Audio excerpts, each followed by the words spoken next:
Eto guys, kasi napagtripan ko ngayon si Tim Tim. Kasi, saan ko ba siya pwede ilagay dito? Yun, napagtripan ko kasi si Tim Tim. Nakita ko yung cellphone na gamit niya, cellphone ni mama niya, kasi naglalaro siya ng Roblox.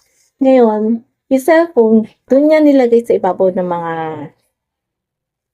mga sapatos.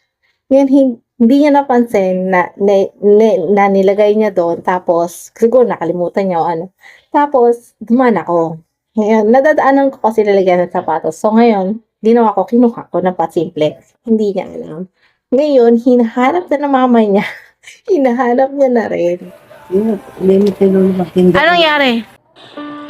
Anong kailangan kong gawin upang malaman mo? Kala ko pa naglalaro ka.